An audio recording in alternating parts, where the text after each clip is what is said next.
So, the last few frantic days of this election campaign are underway. Candidates are exhausted. Campaigners are knocking on as many doors in as many marginal constituencies as possible. And maybe irritating you like mad. I'm certainly a bit irritated when my doorbell keeps ringing. But my next guests, who've put their fair share of hours campaigning into many campaigns over the years, have decided to hang up their boots so they can now, with those shackles removed, give us an insight into the final few days of this election. Former Conservative MP for Wantage, Vaizey, and former Labour MP for Ashfield, Gloria De Piero. Good morning. To see you this morning. Quick word about the debate last night, because it is the sort of hot topic, if you like. Flat, do we think? Or safe? I think they sort of appealed to their respective core votes. I'm not sure it was a big game changer. Jeremy did very well on the NHS. Boris got a hit on the attack on terrorism. So I don't think it was a game changer. The other thing I wonder is it was on Friday night. And if you are, like, vaguely normal, wouldn't you be, like, at the... So I don't know what the rating... I'd be quite interested in seeing the ratings, to be honest, because wouldn't it be normal, be at the pub like you were? Well, I enjoyed every minute of it because, obviously, I was out. And, I didn't see it. So, for me, it was the absolutely perfect prime ministerial debate. That's quite But I gather that Boris won it 52-48, which is a famous dividing line in British politics. So, is there a sense, when you decide you're not standing at the next election, that you do just... Are you demob happy? You're not demob happy, but what I do feel very strongly... well, that sounds a bit odd, doesn't it, feeling strongly about this? But anyway, I feel detached in a way I can kind of look at politics, I think, in the way that a lot of voters are looking at politics. You know, when you're in the Westminster bubble, particularly when you're campaigning, every nuance, every row, every stray semicolon in a tweet becomes this massive bun fight in Westminster. But actually, if you're going about your life in a relatively normal way, you pick up, to a certain extent, the same amount of politics as 99% of the public are picking up. I'm doing a lot of door-knocking still in my former constituency, so I haven't quite hung my boots up yet. And it's quite tough. I mean, not just because of the cold. What response are you getting on the door?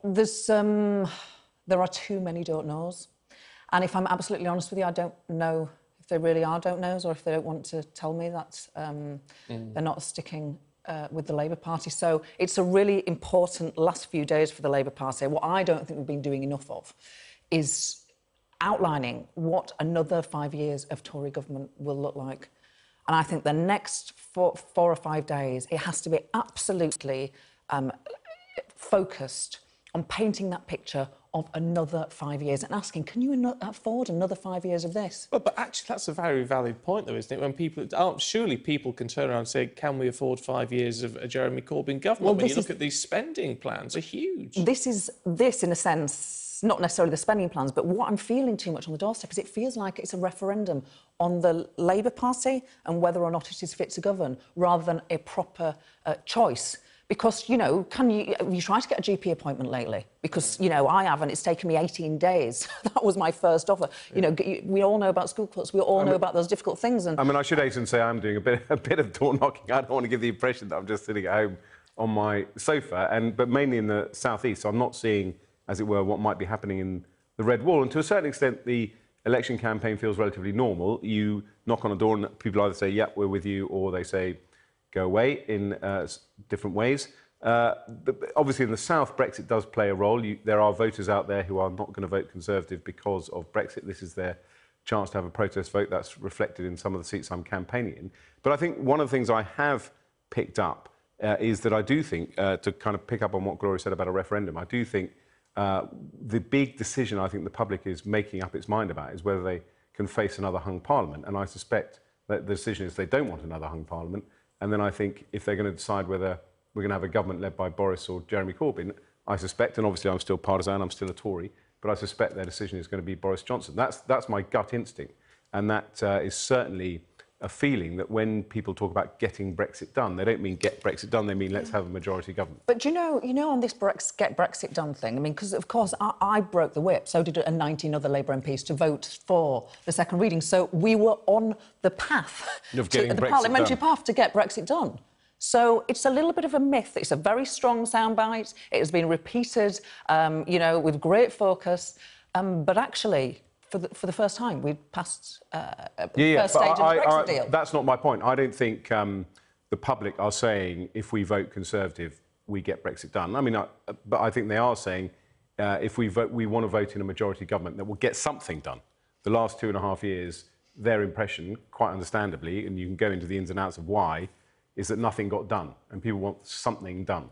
Is it damaging that we've got two former Prime Ministers, Tony Blair on your side, Sir John Major on your side, who are both basically saying, don't vote for the parties that I led in government? I think how damaging the phrase would be suboptimal.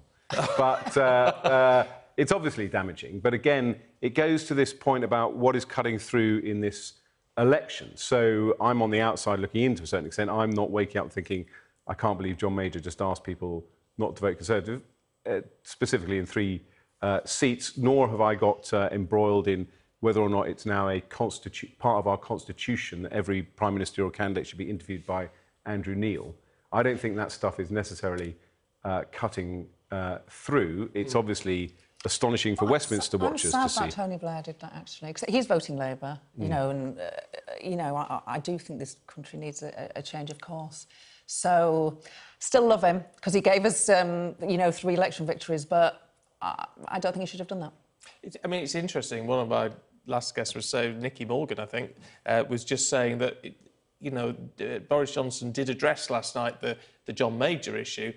Jeremy Corbyn can't bear to say his name. I mean, he's not been a fan of Tony Blair for many a year. That's no surprise. But that level of shifting the party so far away from what successfully Tony Blair did, isn't that part of the reason that there is some concern? Listen, I've been in Parliament for 9 years. I was elected in 2010.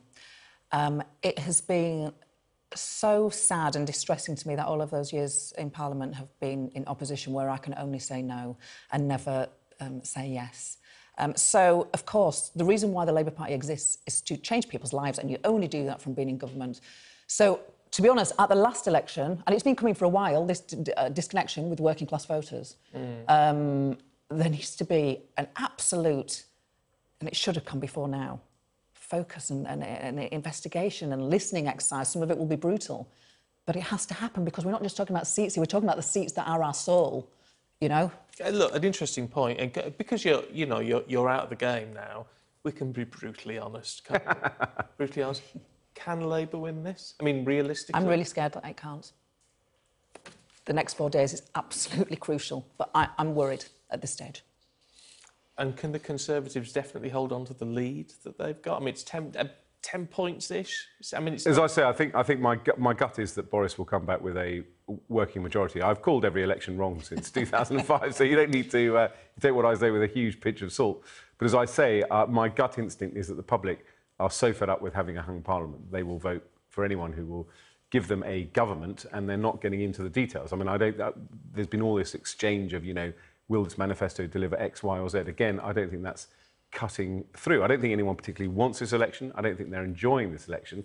But if we're going to have an election, I think the public is saying, we'll use this opportunity to return a majority government.